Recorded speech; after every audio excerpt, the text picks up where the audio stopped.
faithfully delivering value and interpreting great books worldwide. Hello, this is Sally's Book Talk. What is tragedy? Lu Xun once said that tragedy is about destroying valuable things for the world to see, but we can ask, why watch tragedies that destroy things? A philosopher believes that watching tragedy helps you truly love life. That philosopher is Friedrich Nietzsche, and this view comes from his debut work, The Birth of Tragedy. In 1844, Nietzsche was born into a German pastor's family. He witnessed life's uncertainties from a young age. Nietzsche's younger brother died at the age of 2, and when Nietzsche was 5, his father also passed away early. But fate gave Nietzsche some gifts too. Nietzsche was naturally brilliant and excelled in his studies.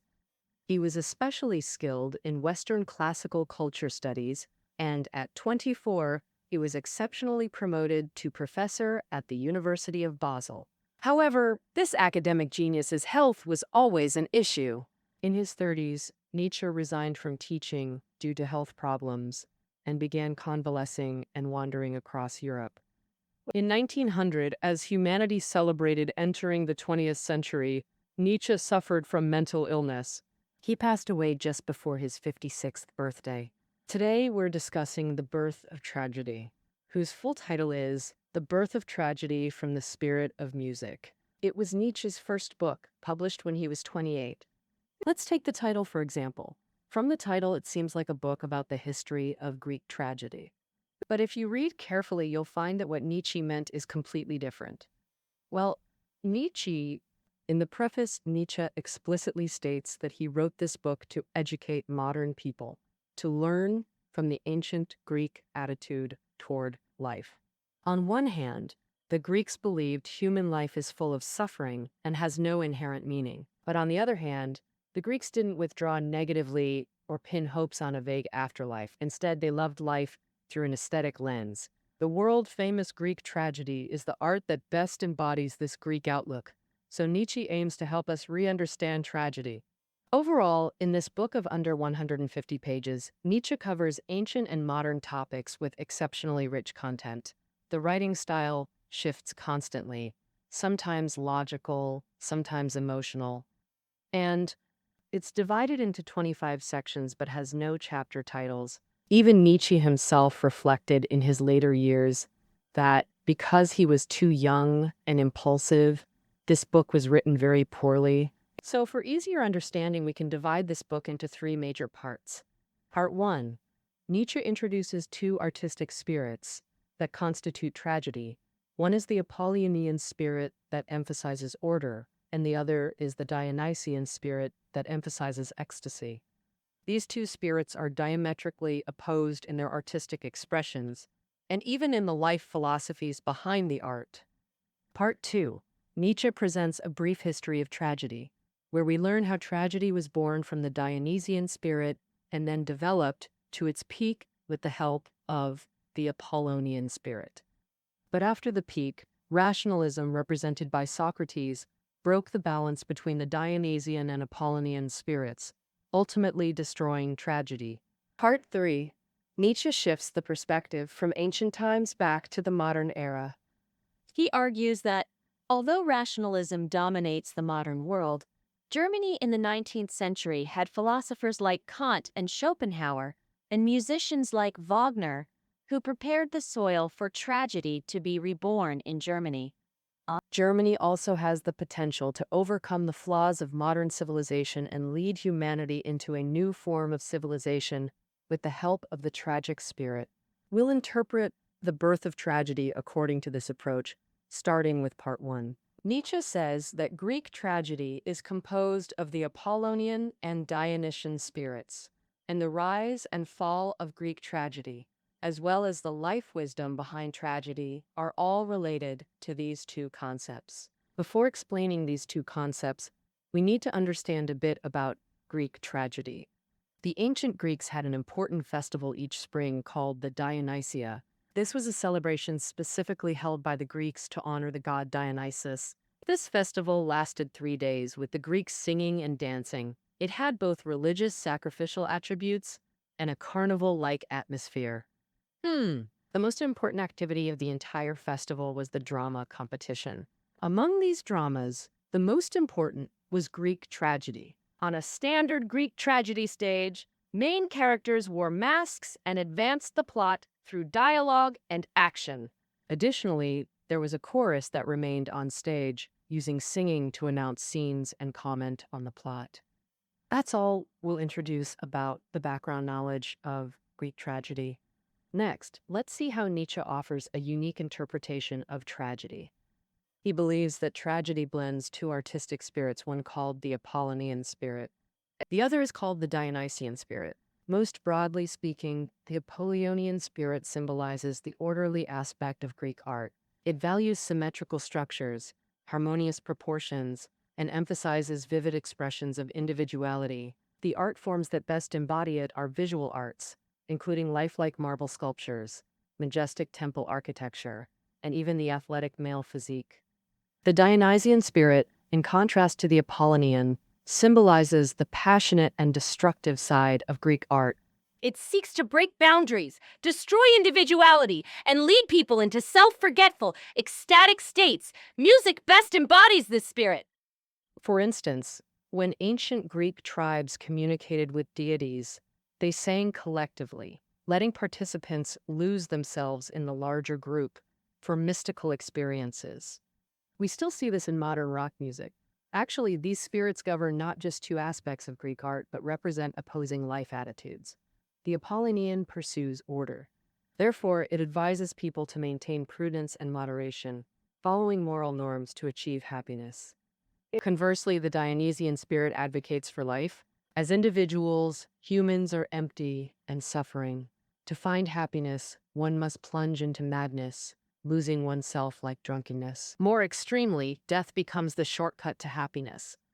It's precisely this opposition and competition between Apollonian and Dionysian spirits that drove Greek tragedy's development. When these spirits combine organically, great Greek tragedy emerges. That concludes our introduction to these concepts of Dionysian and Apollonian spirits. Next, we'll examine their relationship with Greek tragedy. The most brilliant part of the birth of tragedy, Nietzsche outlined 3 stages for ancient Greek tragedy. The first stage was tragedy's birth, dominated by singing without narrative, where Dionysian spirit reigns supreme. The second stage marked Greek tragedy's peak, blending music and story, achieving perfect fusion of Dionysian and Apollonian spirits. Masterpieces like Prometheus Bound, Oedipus Rex, and Antigone all emerged from this period. The third stage is the decline of tragedy, because this is when a new spirit of rationality and optimism emerged. The emergence of this new spirit disrupted the delicate balance between the Dionysian and Apollonian spirits, ultimately destroying tragedy. All right, let's first look at the birth period of Greek tragedy. Nietzsche believed that tragedy wasn't an ingenious invention by any playwright. Its original form was the dithrum, and if we trace it back, the chorus is the true origin of tragedy. Traditionally, many scholars view the chorus as a background element on the tragic stage, seeing them as an embodiment of Greek political democracy and an ideal audience. Because many ancient Greek city-states practiced democracy where any citizen could take turns in governance, this political custom extended to tragedy. On stage, to allow ordinary audiences a chance to participate, the chorus was invented. But Nietzsche strongly opposed this interpretation. He thought scholars misunderstood the role of the chorus, leading to a wildly incorrect understanding of tragedy.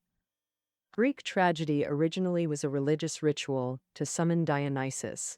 Most participants were common people who gathered to become ecstatic and self-forgetful through singing and dancing, and those who took part later evolved into the chorus. Therefore, tragedy initially consisted only of music and song, without plot. What people sang about was often lamentation. Life is short and fleeting. Peaceful times are but a moment, while death and destruction are eternal. In short, this is what the full title of the book reveals.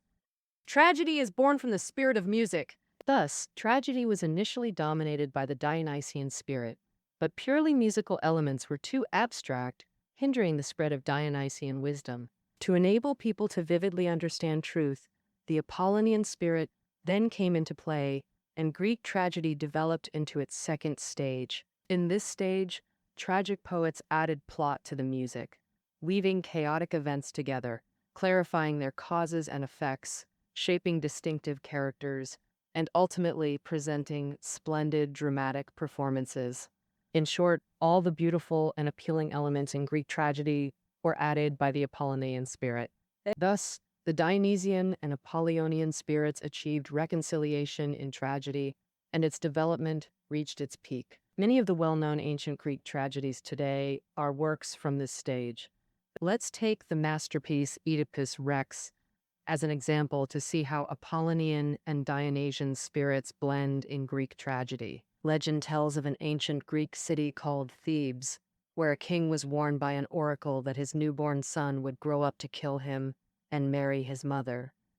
Terrified, the king ordered the infant abandoned in the wilderness, but through a twist of fate, the baby was found and adopted by another city-state's king. This child was named Oedipus, who upon growing up also heard the prophecy about killing his father and marrying his mother. To prevent the prophecy from coming true, he decided to leave his adoptive parents and travel far away. During his journey, Oedipus encountered his biological father but mistook him for a stranger.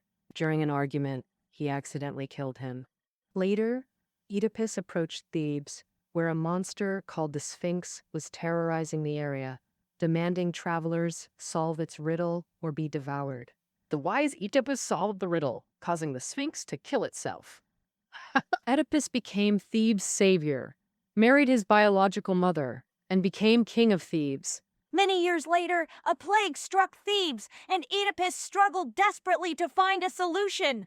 Finally, a blind prophet revealed the truth. The source of the plague was Oedipus himself. He had committed patricide and incest, so the gods punished Thebes.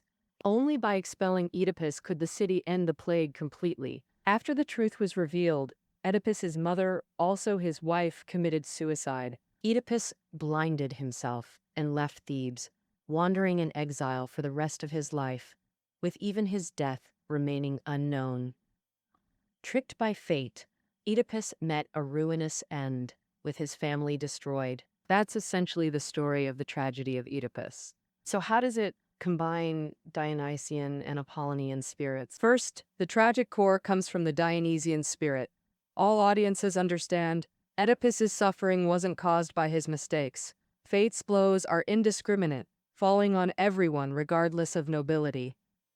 Clever Oedipus defeated monsters but couldn't defeat fate. Throughout the play, he rationally fled the city to avoid the prophecy, striving to set things right. Yet against merciless fate, individual rationality proves futile. The end remains destruction, happiness fleeting, suffering eternal. This is the theme of Greek tragedy. Secondly, the Apollonian spirit provides a beautiful illusion, making the audience feel that fate isn't so terrifying. For example, when playwrights created this play, they added gripping dialogues and used a flashback narrative style, leading the audience like a detective novel, gradually unraveling Oedipus's background mystery. This makes the audience temporarily forget life's cruelty and become captivated by fate's twists and turns. Ultimately, the Greeks learned to face life with an aesthetic approach. Let's briefly summarize the development of tragedy. In the second stage, on one hand, tragedy introduced the Apollonian spirit, thus gaining storylines and character images. On the other hand, the characters in tragedy must be understood as embodiments of Dionysus. It's Dionysus wearing masks and moving on stage, all to convey Dionysian teachings.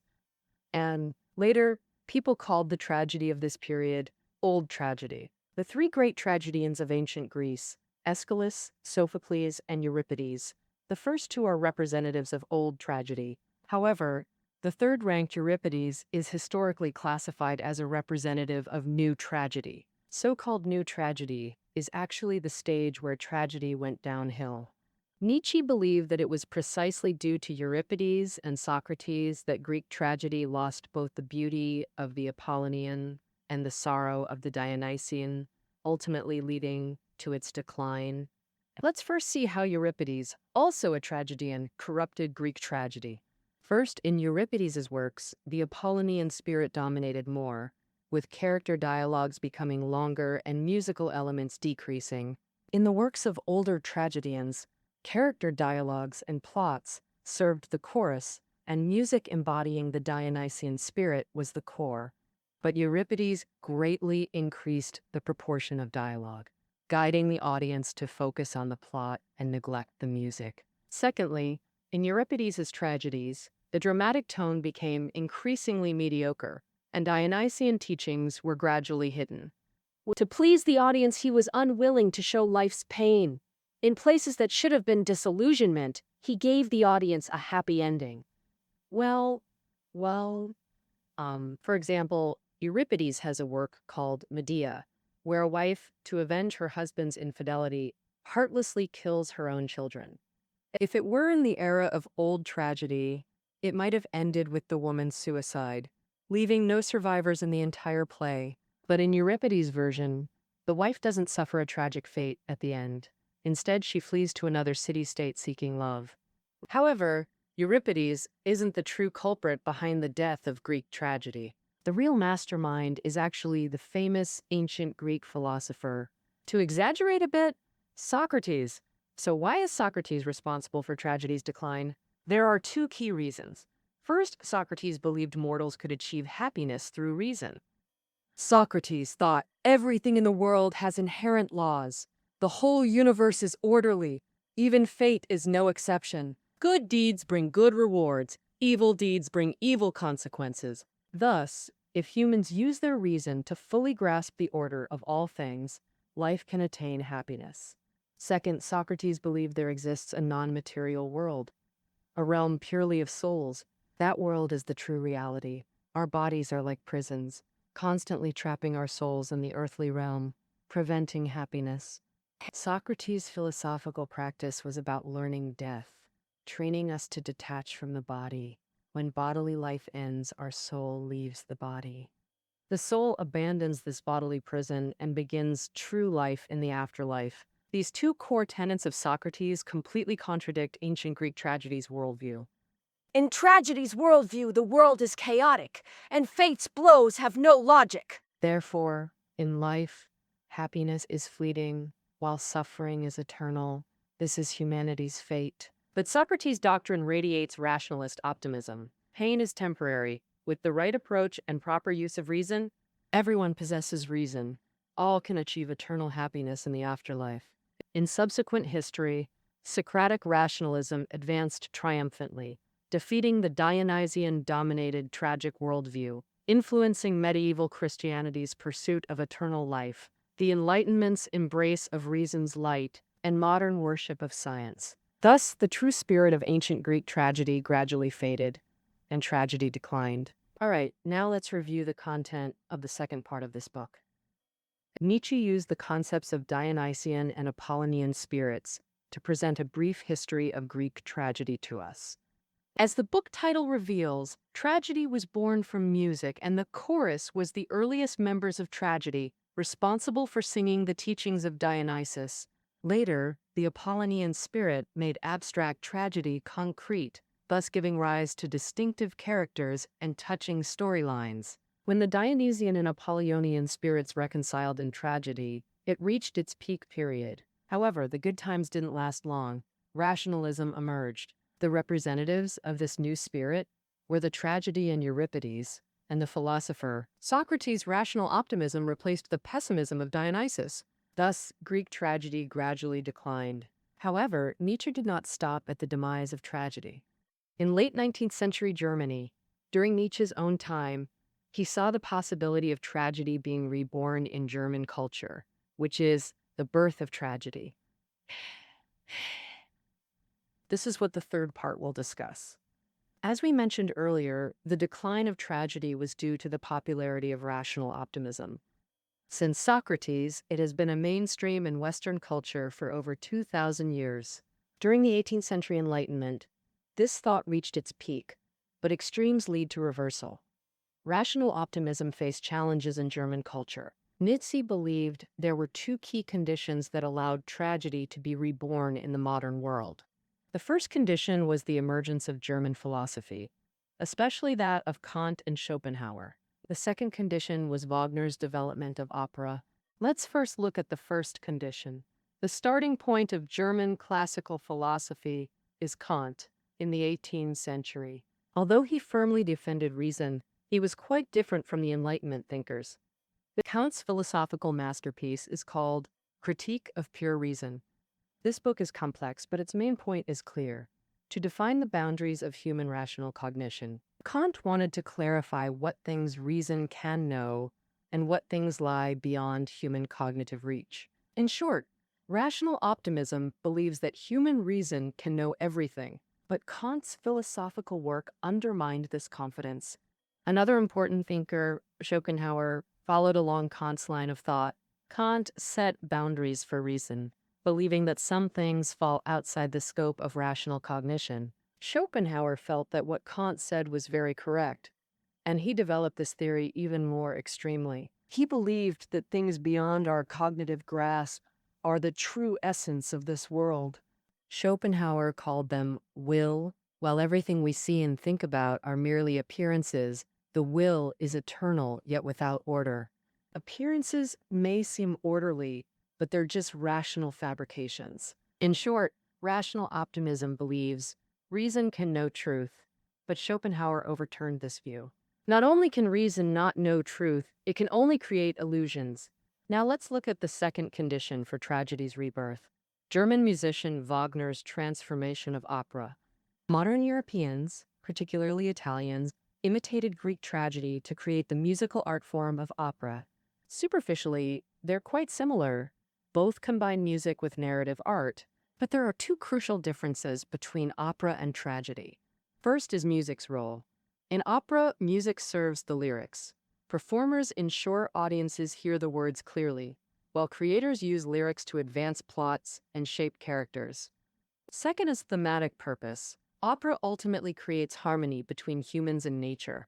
It aims to comfort people, letting them experience joy and rediscovery through art, unlike Greek tragedy, which makes audiences feel sorrow. But Nietzsche found something unique in German musician Wagner. Wagner created an opera called Tristan und Isolde. In this opera, Wagner inherited Germany's musical tradition, the symphonic culture from Bach to Beethoven. Unconventionally making music, the core, audiences could grasp the creator's grand vision just by listening to the symphony. No need for dialogue or visuals. With both musical magic and vivid characters, this work closely resembles peak-era tragedy. Thus, Nietzsche saw in Wagner the seeds of tragedy's revival, foreseeing Germany reclaiming ancient Greek spirit to lead humanity beyond modern civilization's flaws. From tragedy's birth to its resurgence, here Nietzsche concluded his first book. All right, that covers the basic content of The Birth of Tragedy. Finally, let's discuss this book's place in Nietzsche's philosophy and its influence on later generations. When first published, this book could be called a failed debut work. In this book, Nietzsche didn't adhere at all to academic norms due to the complexity of source materials, the jumping thoughts in writing, and the unorthodox philosophical propositions. Upon publication of The Birth of Tragedy, Nietzsche faced fierce criticism from peers. Even his friend and idol Wagner distanced himself from it. But within Nietzsche's entire philosophical system, The Birth of Tragedy is undoubtedly a great starting point. First, this book incubated many key concepts of Nietzsche's philosophy.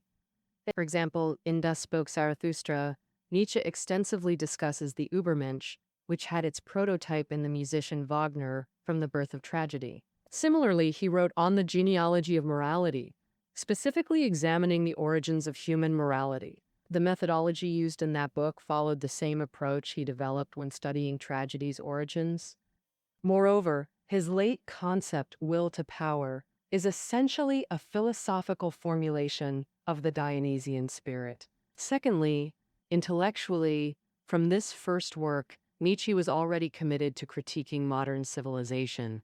Here, while ostensibly criticizing Socrates, he actually targeted the type of civilization Socrates represented.